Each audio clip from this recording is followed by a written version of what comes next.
The first sign of fashion design can be cited from the Egyptian and Roman Empire. Upper and lower class clothing items were made different, but even then, over time, that hasn't changed. But the way we dress and consume fashion sure has changed.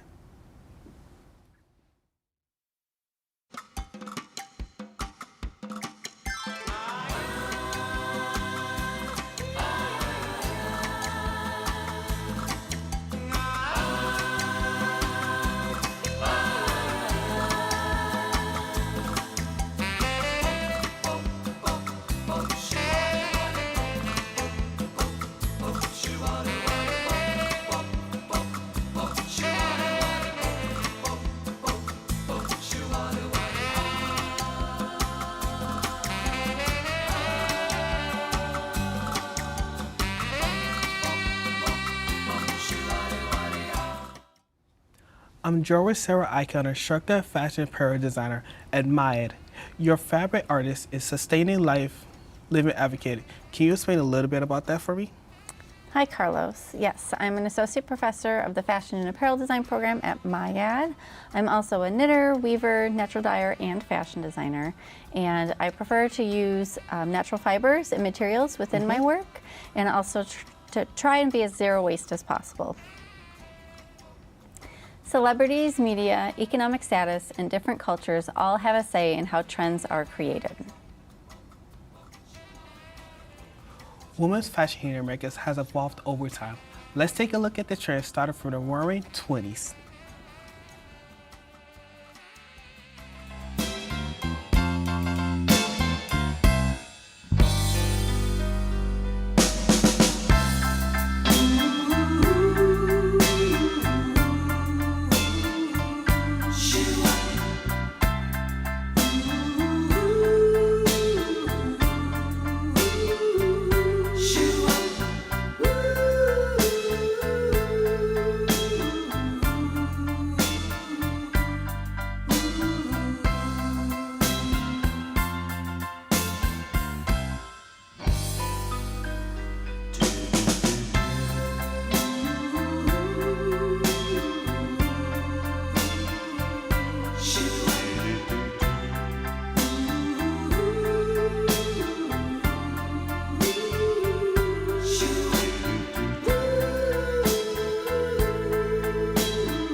Seeing the evolution of trends really tells the story of what was going on in that time frame.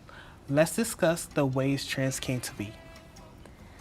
Media has been a huge cause, specifically now. Before social media, styles would stay a trend for many years. Trends have died faster than ever before because social media moves on from topics fast. These apps have created so many microtrends, which has led to the creation of subgenres of style. Social media isn't the only media outlet people use for style inspiration, though. People have gained inspiration from movies and TV shows for many years, as well as many people watch a show or movie and be in awe of a particular character so much that they want to be just like them. The way the character presents themselves is a key part of their personality. That's why people get inspiration from celebrities. Brands know celebrities have a big hold on how people consume in today's age. So with that knowledge, they send PR packages to promote their clothing pieces. Even if the fans aren't buying the expensive pieces, they try and look for cheap knockoffs. In the past, people would look through magazines to see what celebrities were, try to mimic the silhouette of the outfits with items they came across because they wouldn't be able to afford a $100 top, but they would look at what they were wearing on Instagram and find dupes of it at fast fashion stores. The economic status is a huge part of how people dress.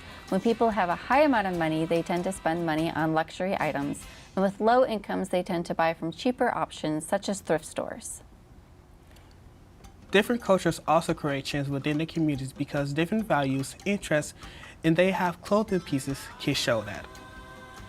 Let's take a look at how fashion designers in Milwaukee view and consume trends.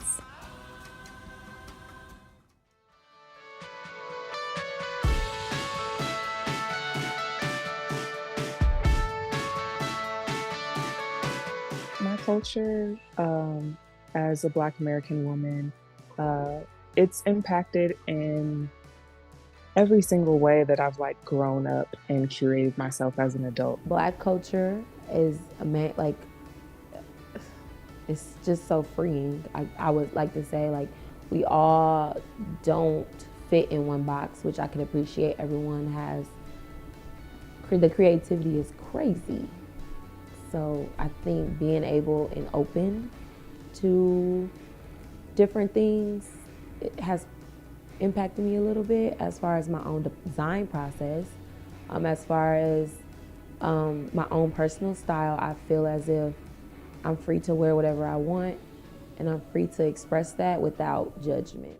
My childhood was pretty much spent in the Black churches, so accessorizing is huge, I have vivid memories of grandmothers with their grandiose hats in the church and their hats that match their blazer, that matches their shell, that matches their pencil skirt, that matches their shoes. So grandiose moments, creating moments with your looks, I feel like is very embedded within the Black culture. Based on where I live in the Midwest, it's very much influenced by the weather and staying warm and quilts and knits and things like that. So I think growing up, that played a heavy influence on the clothes I wore. So now I like to design stuff that's comfortable and warm. Let me think. Fashion trends in my culture. The thing that I love the most is not needing a moment to create a moment. A lot of times there's this thought process that you need to be going somewhere in order to put what you want to wear on. And I feel like the Black culture pushes back against that narrative every time. I love that the baggy era is back. The skinny jean thing was kind of a little uncomfortable. So I love the baggy eras, the baggy tops and the baggy bottoms. I like that. It's just coming back. I hope it stays a little while. And the bell-bottom cuts and stuff like that. I'm really enjoying the baggy look right now. Streetwear, that's the trends I would say are oversized jeans right now. I would say oversized baggy jeans is bringing it from the 90s, since I really do like the 90s a lot. The cargo pants and sheer cutouts. I love a cutout. I love a sheer sexy moment. My fashion inspiration would have to be Christopher John Rogers. And he's really pushing the envelope in terms of, first off, incorporating the rainbow into a lot of his designs, which I find so beautiful because it constantly creates this conversation around sexuality in fashion spaces. But in addition to that, the silhouettes that he produces, I find, are incredibly unique. Ralph Lauren mixed with Bathing Ape or something like that. That's what my brand is. It's what I go after, formal with also very much streetwear. King B being one, Ken White being another one. One from Milwaukee, I would say, is Inkjet Closets. I'm more so into local fashion than the big brands, but if I had to choose a bigger brand, it would be Louis Vuitton right now with Pharrell, or Louis Vuitton and Virgil. My favorite fashion time period would have to be the 1950s. The 90s. I love the 90s. I'm not a streetwear designer, but I definitely feel the sexy elements that were played on in the 90s, I definitely incorporate those into my my everyday fashion, whether it be myself or to my clients. It was when there was this thing happening where you were pushing the envelope in terms of what was appropriate for women to wear, what was appropriate for women's wear, but then also the custom tailoring was still immaculate like it was that day. We were wearing like Ralph Lauren polos and stuff like that, and like khakis. I really like that. It was like very formal, and then also like mixed with the streetwear of like Bathe and Ape. It was like a weird mix of things, and like the skateboard culture and stuff like that, the Thrasher tees. I'm blanking what year that was, but it was a long time ago. A long time ago. And I think that that's something that's missing from ready-to-wear right now, is because it's kind of like this one-size-fits-all approach, and we all know, like, that's not how bodies are made, you know? So it's not how clothing should be made. That was some great insight into the inspiration for some of the Milwaukee fashion designer scenery. The mention of fitted clothing in the past is another point that clothing right now is not made to last. Another reason being the low quality. Fast fashion items have a limited lifetime. Many cheaply made clothing items are made with polyester, which is synthetic material, kind of plastic that takes about 200 years to decompose.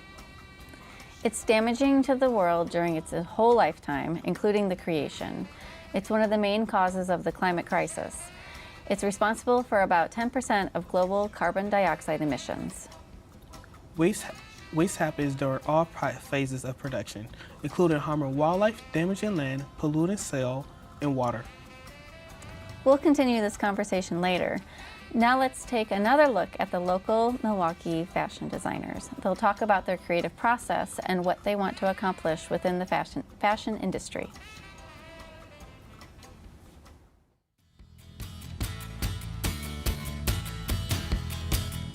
I personally view fashion as your own personal shield. So I feel like it is a way to create your own safe space and a way to articulate who you are to people around you based on how you put yourself together. I always say it's ever changing. It's like an evolving, like a revolving door. It's always moving, always going, and many different people are always jumping in and out. The ultimate way to express yourself. I also come from the music side of things where you can express yourself there, but fashion is like a little more broad, like anyone can express yourself. Like even if you don't talk to anybody and just like get on the bus and go to the store, people could peep, you know, what kind of outfit you have on and maybe be inspired by that. You can like be inspired by that. It's always good to like, you know, someone to tell you have a nice outfit on, so stuff like that. I plan on really pushing against the idea of gender constructs within fashion. I design under the label Matte Black, and I specifically have gotten very comfortable saying that I make femwear because I don't want it to be identified with a specific gender. And so anyone who feels like they want to be more feminine for the day, no matter who you are, I want to design for you. Something left from when I worked in the fashion industry, just a small impact. Bringing couture styles, but at a reasonable price, is really important to me. I feel like everyday women should be able to get the feel of luxury without breaking the bank. Also, being able to make clothes for all body types. I feel like that's very important as for curvier girls, especially in my culture. It's really hard to find those nice things that don't always make you look matronly, but can make you feel sexy regardless of your size. Having sustainable practices, in addition to making Black faces a lot more prominent within high fashion spaces. My creativity process is pretty random. I'll go to Goodwill or Joann's to get some fabric. Sometimes I'll have an idea of what I want to do. A lot of times I don't. It's very random. It's very random. I'll make tops, make bottoms, and put them all in the collection and see what I got. I've been inspired by by nature. I've been inspired by culture. I've been inspired by movement. You know, there are some looks that are static and on a hanger and they give you nothing, but as soon as they're on a body in movement, they're the most gorgeous thing you've ever seen. So I've thought about, I have been inspired by so many different things. My fashion journey began, the Hades journey began not too long ago with my girlfriend teaching me at the time how to crochet and how to sew. But I was always into fashion a lot. I guess I didn't know where to put it. I used to make t-shirts and hats and stuff like that as a musician for touring, stuff like that. But the brand just started, it just was inspired by just laying around and bored, and my girlfriend was crocheting and making money with masks, so I was like, I want to make money too. I woke up one day and told my mom that I wanted to be a fashion designer, and 3 weeks later, she had me set up with a mentor and a sewing machine. I was a sophomore in high school. How I got into gowns would be my senior year. I was creating gowns for all of my friends. Fashion used to take its time a little more. It seemed like the 90s fashion lasted all the way into the 90s, and then in 2000 it just got really baggy. But now it's switching every 3 to 5 years, drastically, the style. Today there's a little bit more freedom. A little bit more freedom in what you wear and who wears what. You will see men in skirts, you'll see women in suits, which I can appreciate. But I will say there's not as much originality now than there was back in the day, maybe the 90s, where everyone's personal style was way different. You couldn't put compare two people to the next as far as their style is concerned. Whereas now with social media, a lot of things are just being recreated. Different outfits are being recreated. Everything is being copied. A past fashion trend. I think all of the trends are coming back. Corsets is a real big one right now that I'm in love with. I don't think that there's anything that hasn't been seen in the last 10 years that we haven't seen before. Honestly, I'm ready for the polo collars and the khakis somehow. Not the skinny jeans, but I don't see a lot of collared shirts and collared short sleeve shirts. The thing that's coming to mind right now are gauchos. when I was a girl, they semi come back in the sense of long flared yoga pants. I'm like, that's a gaucho that's not cropped. Let's be for real.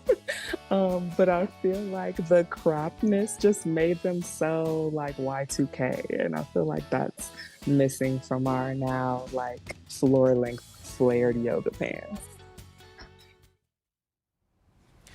The creativity these fashion designers have is so refreshing, compared to the fast brands that steal from small businesses. With so many micro trends popping up, others try to follow, which leads to the lack of creativity, both styling and creation-wise. The amount of clothing production has also doubled over the past 2 decades, and global consumption has increased 400%.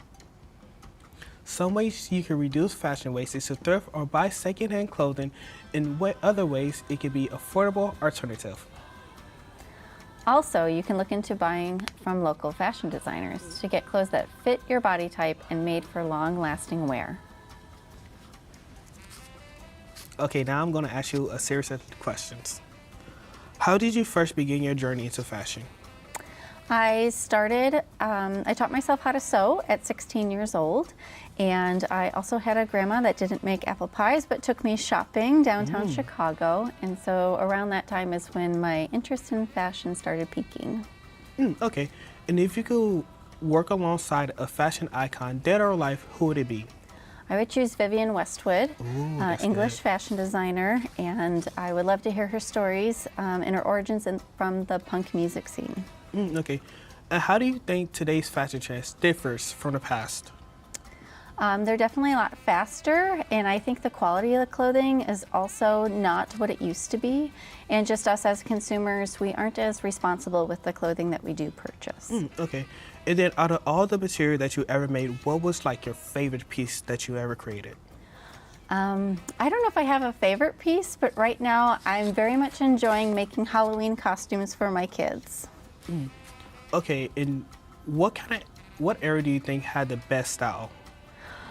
I don't know if I could pick an era. I think I get really excited by the 70s. There was just a lot happening in a lot of the different categories, subcultures, and whatnot. So I think maybe my gut is telling me the 70s right now. The 70s was a great era. But how do you feel about, your personal fashion views? For me, I like to invest in small companies, those that have the traceability of the materials, of how the origin of the materials and how they're making their clothing, making sure that people are getting living wages, being paid for their work as well, and something that's comfortable and that can grow with me and as I wear it for longevity. Okay. And then since you are a teacher, what's your favorite part about being a teacher at Mayette? My favorite part is the students. Even if I teach the same class, it'll feel very different because the students bring different creativity and ideas to each class, and so that helps me keep up with the trends too and what they're interested in, and is always a challenge in helping bring their designs to life. And then since fashion is constantly evolving, do you think fashion these days has a gender to it, or do you still feel like there are some gender to some of the fashion trends?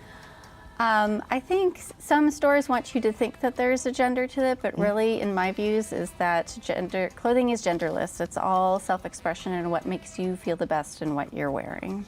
Okay, and then since you said that, do you think like it will constantly evolve starting now, or do you think like there might be some things that could set it back?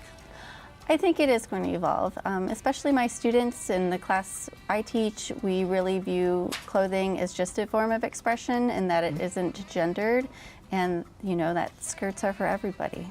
Yes. Okay, and then since you're a teacher at Mayette, do you feel like the way you go about grading is very different from your average teacher? Great. I don't think so. I think that through any course, there's some skill sets and competencies that need to be met, and I think just like I'm here to help you get there, but how we get there is a lot on the student and what their interests are within fashion and design. That's great to hear. Honestly, I would really want to know like your process, going through fashion, getting ideas, like what steps do you take? A lot of it is just kind of looking at the zeitgeist or like the spirit of the times and what's happening and pulling inspiration from that. Some people pull inspiration from personal interests. Myself, again, I mentioned that I was a natural dyer, so I do a lot of work out, in the garden and outside, and so a lot of my interests kind of are rooted in that. No pun intended, but and like I mentioned too, that I like to use natural materials, so making sure that I can source materials that feels good to me and are going to wear and feel nicely as well. And how do you go about finding like natural materials, since that's something that you use on a daily basis? Sometimes I purchase them. I'll, just do my research and how I'm purchasing them. I'm also personally pushing myself to try and find my resources secondhand. Like, is there a cotton bed sheet that is at the thrift store that I could use for a project as opposed to buying fabric from the store? Thank you. That was a great discussion and interesting look into the fashion design scenery here in Milwaukee. Please consider different alternatives to shopping after hearing about how harmful fast fashion is to the environment.